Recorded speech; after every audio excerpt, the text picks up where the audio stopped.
Friends, welcome to my channel smart cramming. कैसे हैं आप लोग। आज के वीडियो में हम हमारा परिवेश के कक्षा 4 की आकलन प्रपत्र देखेंगे और साथ ही आकलन प्रपत्र कैसे बनाते हैं, कौन कौन सी बातों का ध्यान रखना होता है, इस बारे में बात करेंगे। तो चलिए स्टार्ट करते हैं आज का वीडियो। उससे पहले अगर आप मेरे चैनल पर नए हैं तो प्लीज़ मेरे चैनल को सब्सक्राइब करें, मेरी वीडियोज़ को देखकर उन्हें लाइक करें, शेयर करिए।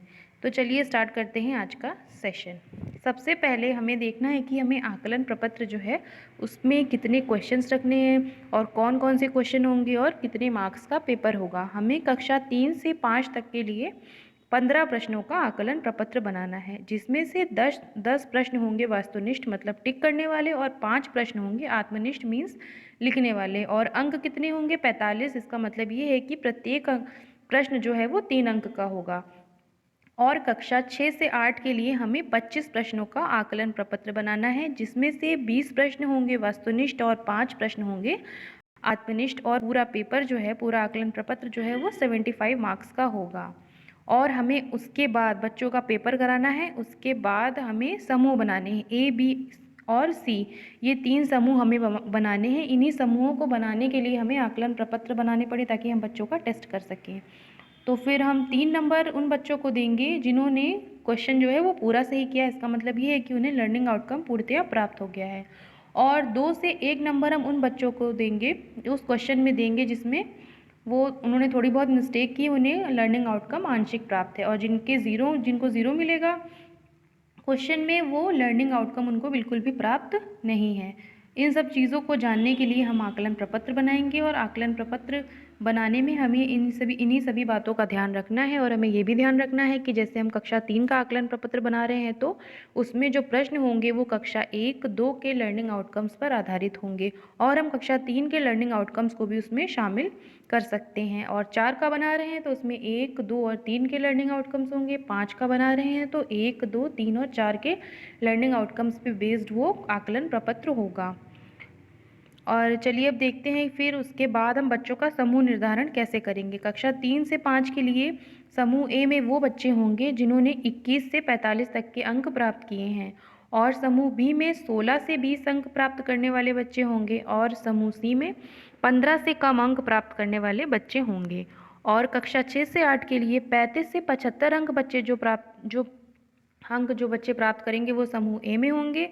26 से 34 अंक जो बच्चे प्राप्त करेंगे वो समूह बी में होंगे। और 25 से कम अंक वाले बच्चों को समूह सी में रखा जाएगा। इन समूह को बनाने के बाद हम उस तरीके से बच्चों को पढ़ाएंगे जैसे जो समूह ए के बच्चे हैं उनको कुछ लर्निंग आउटकम्स जो हैं वो उन्होंने अर्जित कर ली होंगी, कुछ दक्षताएं जो होंगी वो उनको प्राप्त होंगी, तो हम उस आधार पे उनको आगे की पढ़ाई करवाएंगे। और समूह बी में जो बच्चे होंगे उनको कम दक्षताएं प्राप्त होंगी तो हम उनका शिक्षण जो है वो उसके अकॉर्डिंगली करेंगे। और समूह सी के जो बच्चे होंगे वो काफ़ी वीक होंगे, उन पे हमें ज़्यादा ध्यान देने की ज़रूरत है। उन्हें कक्षा 1, 2 इन सब की चीज़ों को इन सब के लर्निंग आउटकम्स को पढ़ाना पड़ेगा। हाँ तो स्टार्टिंग में स्कूल जो हमारे खुलने वाले हैं, आज 10 फरवरी है। आज से पूर्व प्राथमिक विद्यालय खुल भी गए हैं और 1 मार्च से प्राथमिक विद्यालय खुल जाएंगे। और बच्चों को कैसे आना है उसका भी एक टाइम टेबल है, जिसमें मंडे को क्लास 1 और 5 के बच्चे आएंगे, ट्यूसडे को 2 और 4 के बच्चे आएंगे, वेडनेसडे को क्लास 3 के बच्चे आएंगे, थर्सडे को फिर से 1 और 5 के बच्चे आएंगे, फ्राइडे को आएंगे 2nd और 4th के बच्चे और सैटरडे को क्लास 3 के बच्चे आएंगे। ये प्राथमिक विद्यालयों में बच्चों के आने का क्रम है। बच्चों को डेली नहीं आना है, उससे पहले सभी अभिभावकों को बुला के उनसे सिग्नेचर करवाया जाएगा कि वो अपने बच्चों को भेजना चाहते हैं कि नहीं। कुछ दिनों में 1 मार्च से पहले ये सब कार्यक्रम होगा, सभी अभिभावकों को स्कूल में बुलाया जाएगा। तो चलिए स्टार्ट करते हैं आज का सेशन। हमने लिया है हमारा प्रवेश का आकलन प्रपत्र, ये मैंने कक्षा 4 का बनाया है। इसमें सबसे पहला प्रश्न है कि मिट्टी के बर्तन कौन बनाता है। ये बच्चों को अक्सर पता होता है कि मिट्टी के बर्तन कौन बनाता है। क्लास 1 में ही बच्चों को ये सब चीज़ें बता दी जाती हैं और बच्चों को ना बताया जाए तब भी उनको ये सब चीज़ें पहले से ही पता होती हैं कि मिट्टी के बर्तन कुम्हार बताता है। क्योंकि बच्चे गांव में रहते हैं तो उनके परिवेश में ये सब चीज़ें होती होंगी। उनके घर के आसपास हो सकता है कुम्हार रहते भी हों जो मिट्टी के बर्तन, दिया और कुल्हड़ वगैरह बनाते हों। तो मिट्टी के बर्तन कौन बनाता है, इसका उत्तर होगा कुम्हार। अगला प्रश्न है, खेती करने का औजार कौन सा है। विद्यालय में ज़्यादातर प्राथमिक विद्यालय जो है वो ग्रामीण क्षेत्रों में ही है, तो बच्चों के परिवार में खेती होती ही होगी, तो बच्चों को अक्सर इसका उत्तर पता हो सकता है कि खेती करने में कौन कौन से औजार यूज़ होते हैं, ये बच्चों को पता होता है। तो इसका उत्तर क्या होगा, फावड़ा, सड़ौता, कैंची या थर्मामीटर। तो इसका सही उत्तर है ऑप्शन ए, दैट इज़ फावड़ा। अगला क्वेश्चन है, शरीर का तापमान मापते हैं हम शरीर का तापमान किससे मापते हैं। तापमान हम वजन मशीन से मापते हैं कि थर्मोमीटर से मापते हैं, रक्तचाप मीटर से मापते हैं या स्टॉप वॉच से मापते हैं। तो हम शरीर का तापमान जो है वो थर्मामीटर से मापते हैं। कूड़ा कचरा कहाँ डालना चाहिए, अगला प्रश्न है। हमें रास्ते पर कूड़ा डाल देना चाहिए, नहर में, घर में, कूड़ेदान में। तो ये उत्तर बच्चों को ज़रूर पता होगा कि हमें स्कूल में पहले ही बच्चों को सिखाया जाता है कि हमें कूड़ा कचरा जो है वो डस्टबिन में डालना चाहिए। तो इसका आंसर बच्चे आसानी से दे सकते हैं। इसका आंसर क्या होगा, डी, कूड़ेदान में। भोज्य पदार्थ क्या है, ये अगला क्वेश्चन है। इसमें ऑप्शंस में से भोज्य पदार्थ कौन सा है। पहला ऑप्शन है आलू, दूसरा है किताब, तीसरा है कपड़े, चौथा है हवा। तो इसमें से भोज्य पदार्थ है आलू। अगला क्वेश्चन देखते हैं, पनीर किससे मिलता है। अब यहाँ गांव में जहाँ मेरा विद्यालय है, यहाँ सभी बच्चों के, ज़्यादातर बच्चों के घर में भैंसें पली हैं, तो बच्चों को पता ही होगा कि पनीर जो है वो किससे मिलता है, दूध से मिलता है।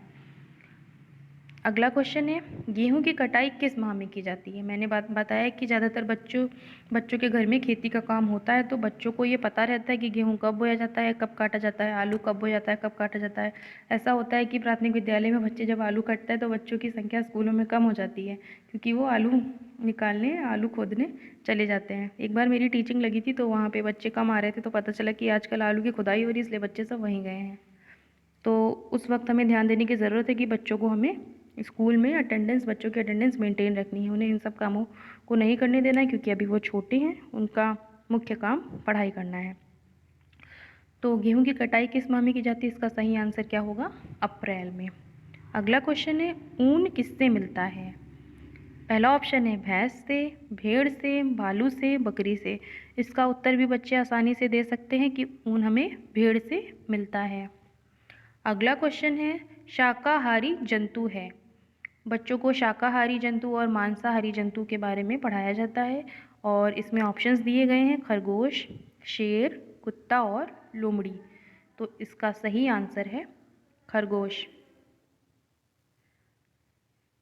अगला क्वेश्चन है, झंडे में कितने रंग होते हैं।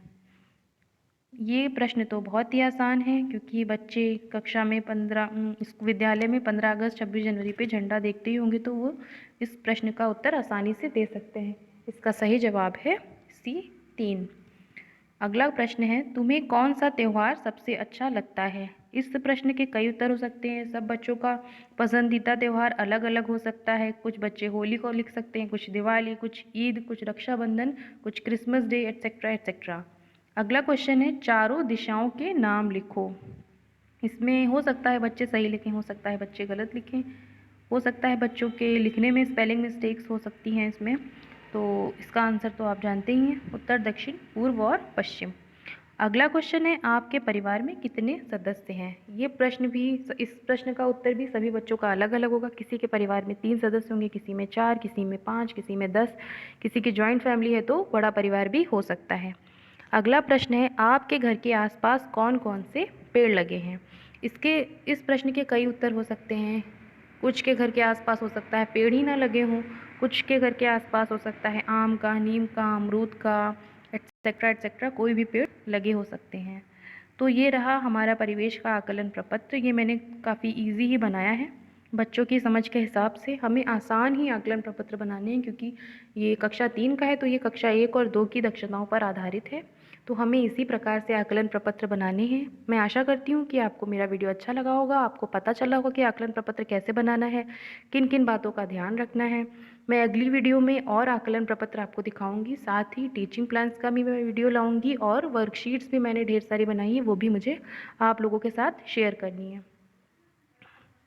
So thank you for watching my video. Have a good day.